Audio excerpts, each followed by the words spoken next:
Θέλω να το επαναλάβετε αυτό. Ο προϊστάμενος μηχανοστασίου Βόλου πηγαίνει σχολικός τροχονόμος.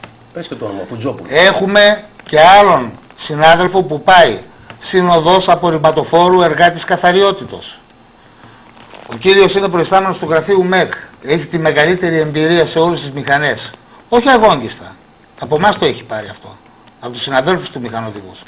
Φύλακας ή νυχτοφύλακας πάει. Μιλήσατε με την υπηρεσία σας.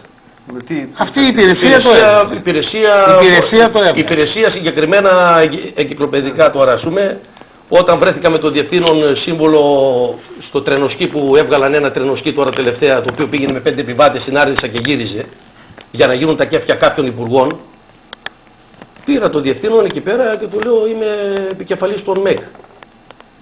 Με κάνετε μετάταξη, λέω, μετά από 34 χρόνια. Με είπε ο άνθρωπος 3 φορές, τι να κάνω, τι να κάνω, τι να κάνω, έτσι ακριβώς. Δηλαδή δεν ξέρουμε τι συμβαίνει, ρε παιδί μου. Ένα μυστήριο πράγμα. Εσείς, κύριε Μάρκο, μετά από μεγάλη εμπειρία... για το άτομό μου. Εμένα με βάλανε επιμελητή στο ΙΚΑ. Μια θέση η οποία ψάξαμε στα αρχεία του ΙΚΑ και δεν υπάρχει. Πάω στο ΙΚΑ, λέω ρε παιδιά, έτσι χαριτολογώντας, έχει τρένα εδώ. Τι είναι αυτό, αυτή η ειδικότητα επιμελητής? Λέει την κάναν για εσάς, λέει, αυτή την ειδικότητα, και όταν θα φύγετε δεν θα υπάρχει. Μάλιστα. Ευχαριστώ εκεί πάντως τον διευθυντή του ΙΚΑ.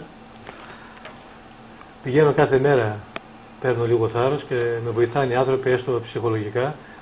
Αύριο εγώ πιάνω δουλειά στο ΙΚΑ. Εσύ είπα, αύριο πιάνω δουλειά στο ΙΚΑ. Τελείωσε το ΣΕ, είμαι από τους πρώτους μετατάσσοντες. Είναι μια έκφραση που θεωρώ ότι πρέπει να τη συζητήσουμε, κύριε Καραμπέτσα. Ναι, ολοκληρώστε, κύριε Μάρκο. Ναι. Έχω συζητήσει με πολλούς συναδέλφους στην Αλεξανδρούπολη. Άλλος κάθεται έτσι, άλλος στο στομάχι μου, άλλος στο κεφάλι μου, άλλος έπαθε κρίση, ο άλλος... Δεν είναι εύκολο πράγμα μετά από τόσα χρόνια να σε μεταθέσουν. Η δουλειά μας δεν είναι εύκολη. Εκεί που θα πάω είναι πολύ εύκολη. Αλλά παρόλα αυτά... 7 θανατηφόρα έχω εγώ, κύριε Βανίδη. Περάσαμε... Εγώ έχω 7 θανατηφόρα. Περάσαμε μέσα από νερά. Αυτό δηλαδή σημαίνει... Τους βλέπω το βράδυ που κλείνουν τα μάτια μου. Θα τους βλέπω και εκεί που θα πάω. Θα σας πω και παρακάτω τι έχει συμβεί και σε μένα. Απλώς σας λέω τώρα... να σας πω κι εγώ. Έχετε, από ό,τι καταλαβαίνω, εμπειρίες και καλό είναι να τις βάλουμε στην πολλά κουβέντα. Αυτές οι εμπειρίες όμως, στη ζωή μας έχουμε πολλά συμβάντα. Είναι καλές στο μηχανοδηγό, γιατί τους απέκτησε με την πορεία των χρόνων.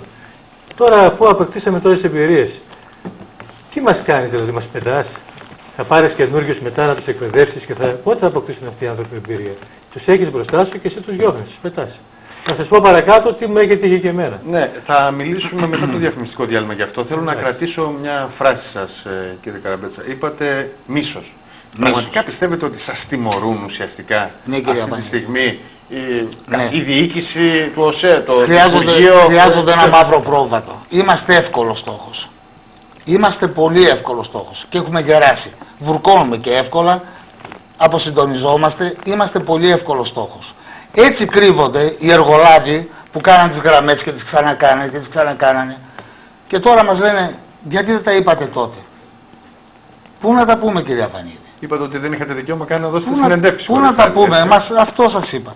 Πού να τα πούμε, κυρία Βανίδη? Ανεβαίναμε πάνω στο τρένο και έπρεπε να ρίχνουν τα σκύρα, που εδώ η Δράμα είναι σιδηροδρομικός κόσμος και πονεμένος κόσμος και θα με καταλαβαίνουν, γιατί την ανεργία τη ζούνε, τη βιώνει η Δράμα. Και τώρα φεύγει και το τρένο από τη Δράμα και θα γίνει ένα παραπάνω. Και τους μιλάω εγώ βολεμένος, που έπαιρνα το 1,5 χιλιάρικο, τα 1.800 τα 2, βέβαια ακούσανε για 5.000, για 8.000. Ναι, ακούστηκαν και αυτά. Ακούστηκαν και αυτά, βέβαια ακούστηκαν και αυτά. Γιατί έπρεπε να γίνω στόχος, κύριε Βανίδη, και εγώ και οι συναδελφοί μου. Αλλά εγώ τους πήρα όλους στην πλάτη μου κάποια στιγμή, όλους τους φίλους μου από τη Δράμα. Κοιμότανε και εγώ ήμουνα ήσυχος ότι κάνω τη δουλειά μου και κάποια στιγμή καμάρωνα γι' αυτό. Και προχθές, είδα σε ένα κανάλι, συγχωρέστε με, ότι πήγαινα σε πολυτελή ξενοδοχεία. Οι μηχανοδηγοί σε υπνοτήρια, κύριε Βανίδη, κοιμότανε. Και έλεγε σταθμάρχες και άλλοι υπάλληλοι, γνωστή η εκπομπή ενός καναλιού, έβγαλε πάλι και βγήκε και κάποιος πρόεδρος της Ομοσπονδίας και τον ηρωνευότανε μετά οι άνθρωποι. Γιατί τέτοια απαξίωση? Γιατί λέτε τους θαλάμους που υπάρχουν στους σταθμούς των τρένων, έτσι. Στους σταθμούς έχουμε υπνοτήρια. Είναι άλλο αυτό και άλλο το ξενοδοχείο. Εγώ έβλεπα κάτι ξενοδοχεία υπερπολιτελή, πεντάστερα. Μα δεν πήγαμε εμείς στο διακοπές γιατί δουλεύαμε 30 μέρες το μήνα. Έτσι παίρναμε κάποια λεφτά. Αυτά ήταν. Άμα πούμε τους βασικούς μας θα τρομάξουμε. Τώρα, όταν μιλάς σε κόσμο που μαστίζεται από την ανεργία, σου λέει καλέ μου άνθρωπε, ας τα είχα κι εγώ. Ναι, αλλά δεν φταίω εγώ που δεν τα έχεις εσύ. Έπρεπε κάποιος και σένα να σε βοηθήσει. Τώρα δηλαδή πρέπει να καταδικάσουν και εμένα. Γιατί δούλεψα. Δεν έκανα τίποτα κακό. Θέλω να πάμε σε ένα σύντομο διαφημιστικό διάλειμμα. Σε λίγα λεπτά θα συνεχίσουμε την κουβέντα μας για να καταθέσουμε έτσι, να καταθέσετε καλύτερα τις δικές σας εμπειρίες μέσα από αυτή τη δουλειά που τελικά δεν είναι και τόσο εύκολη, δεν είναι και τόσο απλή. Επιστρέφουμε κυρίες και κύριοι στο στούντιο των επικαίρων. Μιλάμε για τις εξελίξεις που υπάρχουν στον ΟΣΕ. Κάποια από τα πρώτα σημάδια εντός εισαγωγικών διάλυσης του Οργανισμού Σιδηροδρόμων Ελλάδος τα νιώσαμε στο πετσί μας στην Δράμα. Καμία επίσημη απάντηση δεν υπήρξε. Αερολογίες σε σχετικές ερωτήσεις μέσα στην Βουλή από την πλευρά του Υπουργείου και σήμερα ερχόμαστε εδώ να συζητήσουμε με ανθρώπους που ΟΣΕ είναι ένα κομμάτι της ζωής τους, τους μηχανοδηγούς, με ανθρώπους που ΟΣΕ στηρίχθηκε και στις πλάτες τους σε πολύ μεγάλο βαθμό και ξαφνικά κάποιοι λίγες μέρες, παρακαλώ κυριολεκτό, λίγες μέρες πριν συνταξιοδοτηθούν μετατάσσονται. Κάποιοι άλλοι λίγους μήνες πριν συνταξιοδοτηθούν μετατάσσονται και βεβαίως μπαίνουμε στην δίνη μέσα από δημοσιεύματα, μέσα από πληροφορίες ότι οι πιο καλοπληρωμένοι δημόσιοι υπάλληλοι είναι οι εργαζόμενοι στον ΟΣΕ. Είναι πράγματα που τα συζητάμε εδώ με τον κύριο Δημήτρη Καραμπέτσα που έχει έρθει από τη Θεσσαλονίκη, υπενθυμίζω, με τον κύριο Χρήστο Γιλό που επίσης από Θεσσαλονίκη ήρθε στην εκπομπή μας σήμερα και με τον κύριο Μάρκο που βεβαίως εργάζεται στον σταθμό της Δράμας. Και θα ήθελα έτσι να ξεκινήσουμε το δεύτερο κομμάτι της εκπομπής μας με το ποια είναι η πραγματική δουλειά, πέρα από αυτό που γνωρίζει ο κάθε επιβάτης, ο κάθε πολίτης γενικότερα, το ότι οδηγείται ουσιαστικά το τρένο, ποιες είναι οι άλλου είδους δυσκολίες που συναντήσατε σε όλα αυτά τα χρόνια που είχατε μια μακρά διαδρομή μέσα στον ΟΣΕ. Σας είχα μιλήσει προηγουμένως για την εμπειρία των μηχανοδηγών. Καμιά φορά στέλνουμε τα παιδιά μας κάποια εκδρομή και λέμε θα φτάσουν καλά, θα είναι καλός οδηγός, θα πάνε καλά. Εδώ πέρα έχω ένα χαρτί, έναν έπαινο από τον κύριο Δημήτριο Καραπάνο που ήταν Γενικός Διευθυντής το 1990, δηλαδή πριν 21 χρόνια. Το Αγίου Σπυρίδωνος ήταν. Αποφασίζουμε να μην το διαβάζω όλα, απονέμοναμε έπαινο για εξαιρετική επίδοση στο Μάρκο. Γιατί ο ανωτέρος στάθμιζε την αμαξοστοιχεία πρώτης γέφυρας στο Χ' Σίγμα εκεί έξω από την Ξάνθη. Είναι για τι ακριβώς έγινε, πείτε το περιστατικό και. Είχε βρέξει καταρακτοδός, η γέφυρα κουνιότανε, έτοιμη να πέσει, άλλοι σταμάτησαν το τρένο πριν τη γέφυρα. Από την εμπειρία, όπως σας είπα πιο μπροστά. Ο ένας παίρνει γρήγορα, με φοβάσαι, εγώ ήμουν στα θεμέλια, ούτε με σεισμό πέφτει, ο άλλος έτσι, ο άλλος αλλιώς και μπροστά στα μάτια μας κρακ έπεσε η γέφυρα. Και είχαμε περίπου 200. Αρνήθηκε ο συνάδελφος από την εμπειρία του να πατήσει τη γέφυρα γιατί γνώριζε. Αυτός ο έπαινος. Είχατε προβλέψει λοιπόν ότι υπάρχει. Με την εμπειρία μου ότι έβλεπα εκεί το νερό πώς πήγαινε κάτω στα πέρματα, μεγάλα πέρματα, έλεγα αυτή η γέφυρα θα πέσει. Μπορεί να περνούσα να έλεγα να κάνω και το αυτό, να περάσω και τώρα θα ήμασταν όλοι που θα ήμασταν. Εσείς και 200 επιβάτες, έτσι. 200 επιβάτες, εκείνη τη μέρα ήταν το Αγίου Σπυρίδωνος. Αυτό το χαρτί εμένα που με έδωσε υπηρεσία και με βράβευσε, ήταν στο στρατό τώρα. Και είχα, ας πούμε, ήμουν λοχαγός, τώρα εγώ θα γινόμουν ταξίεργος με αυτό το χαρτί και μπορεί να μην είχαν και τιμητικά να με έβγαζαν και σε σύνταξη. Η υπηρεσία τι έκανε, τα πετάει όλα στο κουβά των αχρήστων και μου λέει άντε σήκω φύγε τώρα. Έτσι, μετά από μερικά χρόνια. Μετά από μερικά χρόνια, ό,τι έκανες, εμείς δεν σε υπολογίζουμε, σήκω φύγε. Και για να δώσω και σειρά μου στον συνομιλητή, συγγνώμη Χρήστο, και τι έκανε, ακόμη εγώ σήμερα είμαι εργαζόμενος στον ΟΣΕ. Βγάλαμε μια ανακοίνωση. Είναι τελευταία μέρα. Τελευταία μέρα και βγάλαμε μια ανακοίνωση.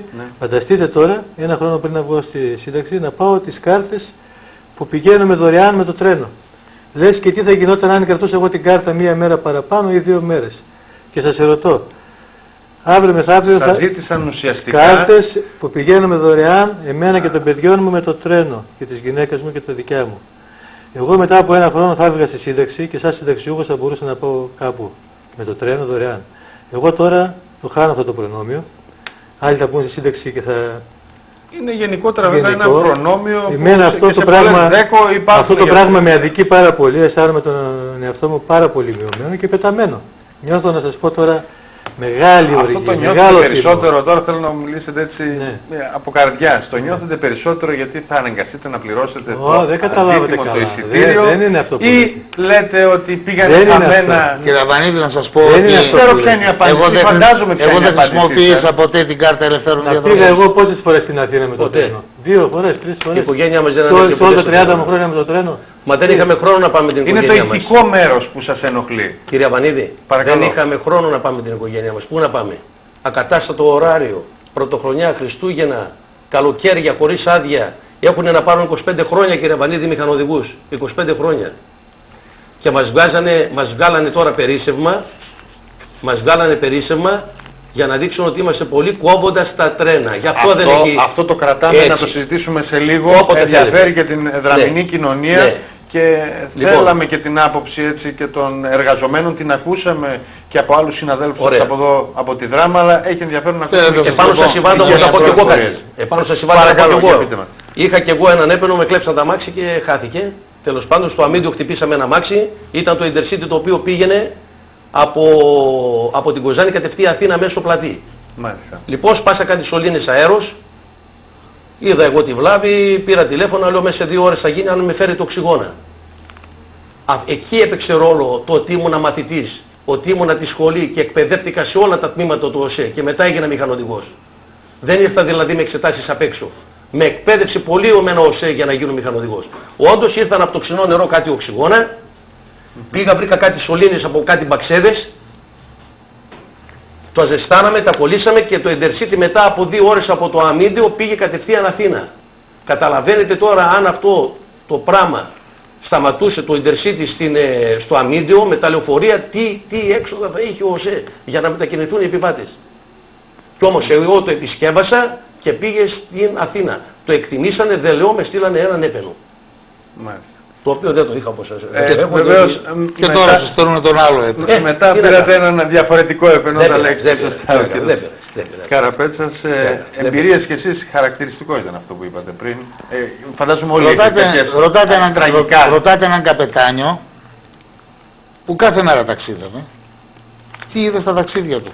Κάθε ταξίδι ήταν μια πραγματική εμπειρία. Μας κάνει σε καταπληκτικές στιγμές, καταπληκτικές εικόνες, αλλά και πολύ δύσκολες στιγμές. Πολλοί συνάδελφοί μας φύγαν από τη ζωή. Τραγικό. Πολλοί συνάδελφοί μας είχαν περιστατικά, όπως και εγώ, θανατηφόρα, με αυτοκίνητα, γιατί ο μηχανοδηγός δεν γνωρίζει στην επόμενη στροφή, στη φυλασσόμενη ή αφύλακτη διάβαση, εάν θα έχει μπει ένα αυτοκίνητο ή ένα βιτίο που μεταφέρει υγρά καύσιμα. Ο μηχανοδηγός είναι απάνω. Έχει λίγες δυνατότητες να αντιδράσει, έτσι. Αυτό ακριβώς. Είναι απάνω σε μία μπάλα του μπιλιάρδου, την οποία έχουμε χτυπήσει και στην επόμενη καμπύλη, αν υπάρχει κάτι, θα υπάρχει πρόβλημα. Όλα αυτά, όταν καμιά φορά στο θάλαμο οδήγησης ερχόταν παράγοντες οι οποίοι δεν ήταν για μηχανοδήγηση, λέγαν πώς το αντέχεις. Το αντέξαμε 34 χρόνια. Και για 1 μήνα μας λένε πήγαινε να κάνεις και λίγο τον κυπουρό, το φύλακα, τον νυχτοφύλακα.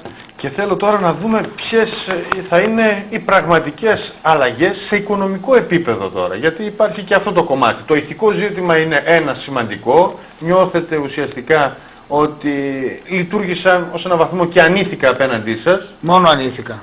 Μόνο ανήθικα. Για δικούς τους σκοπούς. Δεν θέλω να πω. Οι τεχνοκράτες είναι οι άνθρωποι.